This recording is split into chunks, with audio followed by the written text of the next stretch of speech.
दंगों के बाद अब संभल संभलने लगा है, लेकिन बांग्लादेश में हिंदू अभी भी मारे जा रहे हैं, हिंदू अभी भी खौफ के साए में। लेकिन संभल की जिस जामा मस्जिद को लेकर के विवाद है, दावा यह कि यहां हरि मंदिर हुआ करता था, इसी दावे के बाद सर्वे किया गया और अब यहां मंदिर था या नहीं, जी न्यूज ने इसकी पड़ताल की। हमारे हाथ कुछ सबूत, कुछ सरकारी दस्तावेज लगे। हमारी पड़ताल में हमें मुरादाबाद के गजेटियर से जो जानकारी मिली है, वो सरकारी आंकड़ों में न सिर्फ अब से बल्कि पहले से संभल में हरि मंदिर होने की तरफ इशारा कर रही है। अब बताता हूं आपको कि हमारे हाथ जो डॉक्यूमेंट लगे, जो गजेटियर लगा, उसमें क्या क्या लिखा हुआ है, सुनिए जरा। पहली तारीख साल 1968 की। 1968 में यूपी सरकार द्वारा पब्लिश किए गए उत्तर प्रदेश के जिला गजेटियर मुरादाबाद का जो था, उसके पेज नंबर 37 को पलटते हैं। पेज नंबर 37 पर हरि मंदिर और पृथ्वीराज चौहान का जिक्र है। इसमें साफ साफ लिखा है कि पृथ्वीराज चौहान ने प्रसिद्ध हरि मंदिर का निर्माण करवाया, जिसे बाद में मुसलमानों ने मस्जिद में तब्दील कर दिया। मुरादाबाद मंडलीय गजेटियर 2024 में क्या लिखा है, अब जरा वो दिखाता हूं आपको। संभल के प्रसिद्ध हरि मंदिर के निर्माण का श्रेय पृथ्वीराज चौहान को दिया जाता है। इसी गजेटियर में लिखा है कि मंदिर अब अस्तित्व में नहीं है। इसी में लिखा है कि मंदिर का स्थान एक मस्जिद ने ले लिया है। इसी में जिक्र यह कि कलाइल ने 1874 में मस्जिद का निरीक्षण किया। उनके अनुसार डोम हिंदू कारीगरी का प्रतिबिंब है। सरकारी दस्तावेजों में क्या जिक्र है वो आपने देखा, लेकिन जिस नक्शे के आधार पर, सोचिए नक्शा दिखाने जा रहा हूं आपको, जिस नक्शे के आधार पर यहां मंदिर होने का दावा किया जा रहा है, वो नक्शा मैं दिखाता हूं आपको। ये सामने आपके नक्शा है, और सिर्फ नक्शा नहीं है बल्कि नक्शे में कहां कहां क्या क्या हिंदू प्रतीक बताए गए हैं, आपको मैं वो भी दिखाऊंगा। दावा यह कि संभल तीर्थनगरी का मैप है, जिसमें हरि मंदिर के अलावा यहां के तमाम मंदिरों का जिक्र है। इसी मैप के आधार पर हम संभल के बाकी मंदिरों में गए और मैप में जो दावा किया जा रहा है, उस दावे की हमने पड़ताल की। जामा मस्जिद कहें या हरिहर मंदिर, फिलहाल ये विवाद कोर्ट में है, लेकिन इस बीच हमारे पास इतिहास से जुड़ा एक ऐसा नक्शा हाथ लगा है जिसमें संभल में 68 तीर्थ की बात कही गई है। हम इन ऐसे ही कुछ तीर्थों पर आपको ले चलेंगे और ये समझने की कोशिश करेंगे कि आखिरकार इस नक्शे की सच्चाई क्या कुछ है।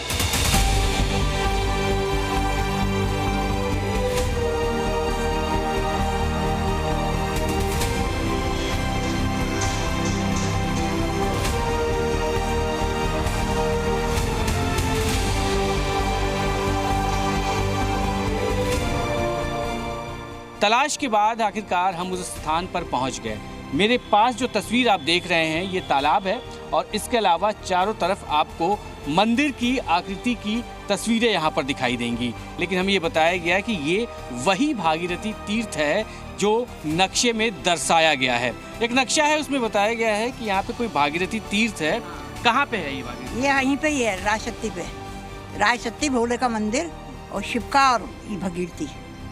ये कितना पुराना है ये तो हो गया होगा, जन करोड़ों पीढ़ियाँ गुजर गई हमारी। जो खंडित मूर्ति आप यहाँ पे देख रहे हैं, ये इस मंदिर के, इस धाम के जो लोग यहाँ पर हैं, जिन पे नेतृत्व है यहाँ के चीज़ों की देखरेख करने का, उनका ये दावा है कि ये जो मूर्ति अभी आपके सामने है, ये खंडित है, शिव जी की मूर्ति है। हरिहर मंदिर के बाहर ये मूर्ति पड़ी हुई थी, इनके पूर्वज इसको उठा कर लाए थे। जो पहला हमारा पड़ाव था, वहाँ तक हम पहुँचे और हमें उत्तर दिशा में पहला जो नक्शे के हिसाब से जो स्थान बताया गया था, वो तो हमें मिल गया। अब बाकी के जो स्थान है वहाँ भी ले चलेंगे और ये समझाने की कोशिश करेंगे कि नक्शे की हकीकत क्या है। फिलहाल मैं हरिहर मंदिर के पूर्वी दिशा में मौजूद हूँ और यहाँ पर ये सूर्य कुंड है, जहाँ पर इस वक्त लोग भी मौजूद हैं। यानी जिस बात के लिए हम लगातार आगे बढ़ रहे हैं, जिन तस्वीरों को हम देखना और समझना चाह रहे थे, वो उस नक्शे के मुताबिक संभल में हमें देखने को भी मिल रही है। कुंड है, उसके सामने एक मंदिर है, इसलिए इसको सूर्य कुंड का मंदिर कहते हैं। ये एक तीर्थों में आके बहुत प्राचीन और प्रसिद्ध तीर्थों में से एक तीर्थ है ये। लक्ष्मीबाई होलकर ने एक यहाँ पर मंदिर बनवाया था, जो कि विष्णु कल्की मंदिर के नाम से यहाँ पर जाना जाता है। यहाँ पर आप उस संभल महात्मा के नक्शे को भी देख सकते हैं, जो विष्णु मंदिर जिसको जहाँ पे अभी हम खड़े हैं वो दक्षिण, जो आप देख रहे हैं दिशा लिखी हुई है, दक्षिण स्थान पे फिलहाल मैं मौजूद हूँ और बीच में एक बड़ा गुंबद नुमा जो आपको इमारत यहाँ पर दिखाई दे रही है वो है जिसका ये दावा यहाँ पे किया जा रहा है हरिहर मंदिर। इस हरि मंदिर का एक परकोटा था, उस परकोटे के अंदर ये मंदिर बना हुआ है जो कभी किसी जमाने में किले के रूप में प्रयोग हुआ होगा। दावा किया गया कि संभल एक धार्मिक नगरी है और यहाँ पर 68 तीर्थ है। यकीन नहीं मानेंगे आप, हमें वो सभी स्थान मिले जिनकी जिक्र लगातार किया जा रहा है।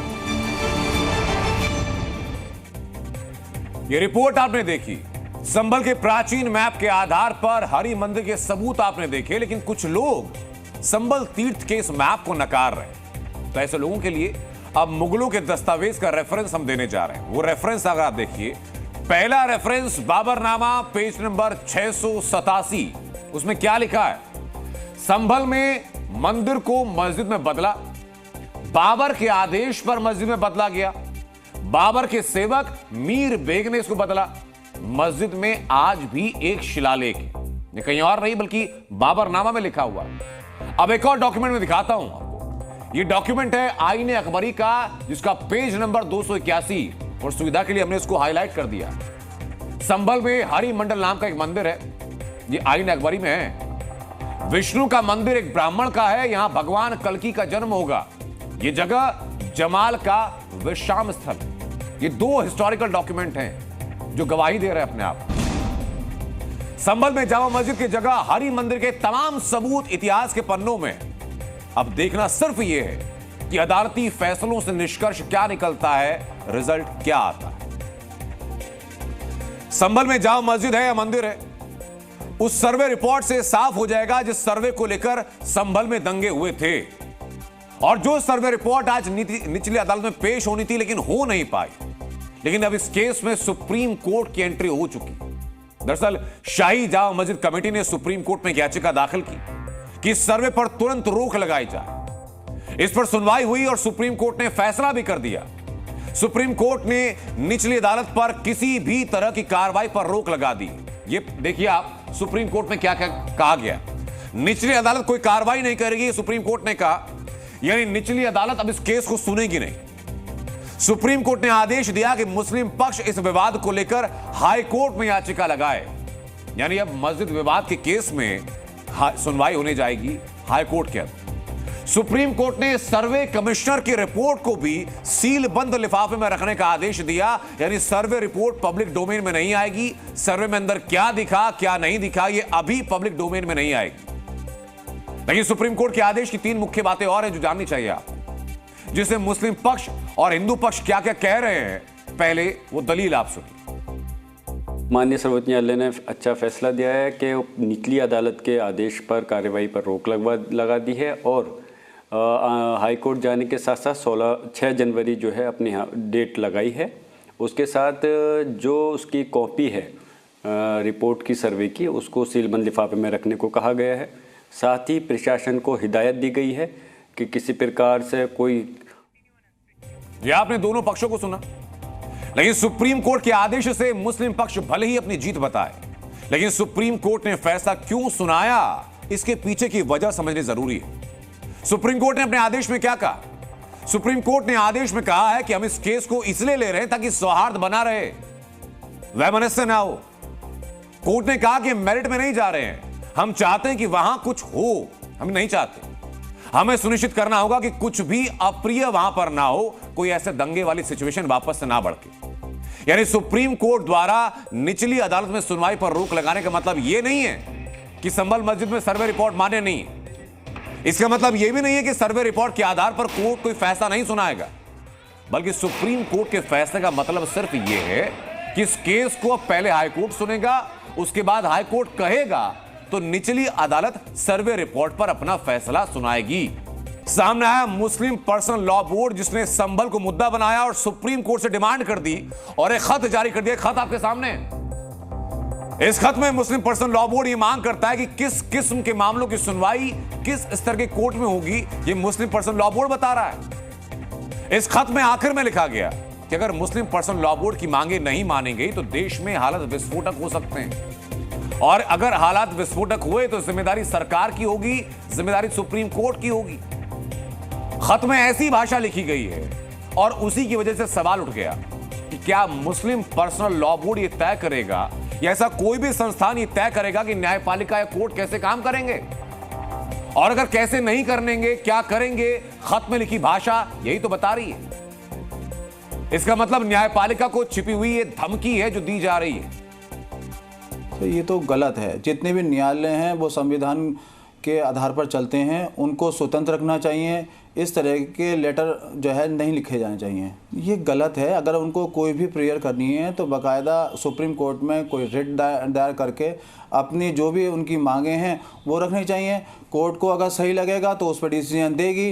मैं मुस्लिम पर्सनल लॉ बोर्ड के इस फैसले पर या इस बयान का समर्थन करता हूं, चूंकि देखा गया है कुछ दिनों से कि जगह जगह वर्षिकेट 1991 को निचली अदालतें नज़रअंदाज कर रही हैं और जो अर्जी दायर करने वाले लोग हैं वो भी पार्लियामेंट एक्ट की मुखालफत कर रहे हैं।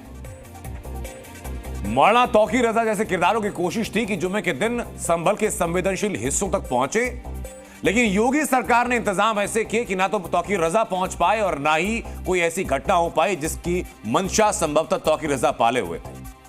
लेकिन जुमे के दिन संभल की सुरक्षा को पूरी तरह पुख्ता किया गया। ड्रोन के जरिए जामा मस्जिद और उन इलाकों पर नजर रखी गई जहां दंगा हुआ।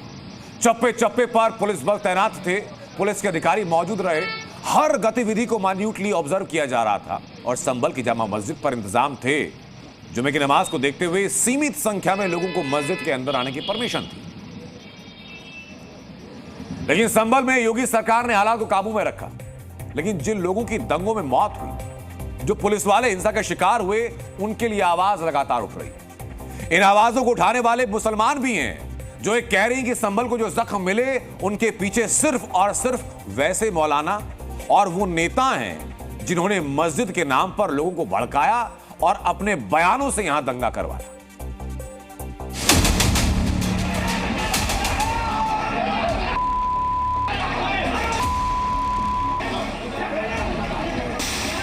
लोग इसको एक दिन की नजर से देख रहे हैं, ये घटना एक दिन की नहीं है।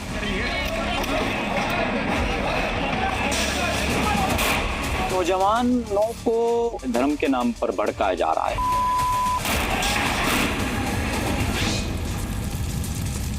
संभल में 4-5 मौत हो गई है, क्या उनकी भरपाई ओवैसी साहब करेंगे? अरशद मदनी साहब कर सकते हैं, तौकीर रजा साहब कर सकते हैं। संभल के दंगों को तकरीबन पूरा हफ्ता होने को पुलिस जांच कर रही है जिनके अपने मारे गए उन घरों में मातम है। लेकिन ये पहली बार जब मुस्लिम समाज से ही मुस्लिम धर्म के कथित ठेकेदारों के खिलाफ आवाज उठी और ये आवाज उठाई कारी अबरार जमाल। आपको याद होगा असदुद्दीन ओवैसी ने संभल की जामा मस्जिद का नाम बाबरी मस्जिद से जोड़ा था। मौलाना तौकीर रजा ने सर्वे को मुसलमानों के खिलाफ साजिश बताया और इन्हीं किरदारों को कारी अबरार जमाल ने कटघरे में खड़ा किया। नौजवानों को धर्म के नाम पर भड़काया जा रहा है, चाहे असदुद्दीन ओवैसी हो या मौलाना तौकीर रजा साहब हो, अरशद मदनी साहब हो। ये तो लोग रोजे अव्वल से कह रहे हैं कि अब वक्त आ गया है बाहर निकलने का, अब वक्त आ गया है सड़कों पर। एक मौलाना का बयान मैं सुबह सुन रहा था, बड़े चीख चिल्ला कर वो कह रहे थे कि अगर संसद तुम्हारी है तो सड़क हमारी है। भाई, जिन लोगों की जानें जा रही हैं, संभल में 4-5 मौत हो गई है, क्या उनकी भरपाई ओवैसी साहब करेंगे? अरशद मदनी साहब कर सकते हैं, तौकीर रजा साहब कर सकते हैं। क्या वो किसी माँ के बेटे नहीं है? जिन पुलिस वालों को गोली लगी है, क्या वो हमारे भाई नहीं है? क्या वो इस देश के नागरिक नहीं है? भाई, दोनों के ऊपर बात होनी चाहिए ना। कारी अबरार यही नहीं रुके, उन्होंने मुस्लिम समाज के कथित ठेकेदारों पर सवाल उठाया कि मांग से लेकर इंसाफ तक वो सेलेक्टिव क्यों है। सिर्फ आपने ये मान लिया कि हम मुसलमान हैं तो मुसलमान की बात करेंगे, हम हिंदू हैं तो हिंदुओं की बात करेंगे। भाई, बात इंसाफ की होनी चाहिए। जहां 4-5 मुसलमानों की मौत हुई है, वहां एसएसपी संभल के प्यारों को भी गोली लगी है, कलेक्टर को भी चोट आई है। पथराव हुआ है, कहीं पुलिस वाले घायल हुए। क्या ये पुलिस वाले कोई आसमान से आ जाते हैं? क्या इनकी मां इनको जन्म नहीं देती? तो सारी चीजों के ऊपर चर्चा होनी चाहिए। हो सकता है ये भी कहा जाए कि कार्य अबरार जैसे लोग समाज में पकड़ बढ़ाने के लिए दूसरे मारणाओं पर आरोप लगा रहे हैं। लेकिन कार्य अबरार की एक बात 100% सच नजर आती है कि भड़काने वाले भड़का तो जाते हैं, लेकिन जब खून बहता है तो जिम्मेदारी कोई नहीं लेता। ब्यूरो रिपोर्ट, जी मीडिया।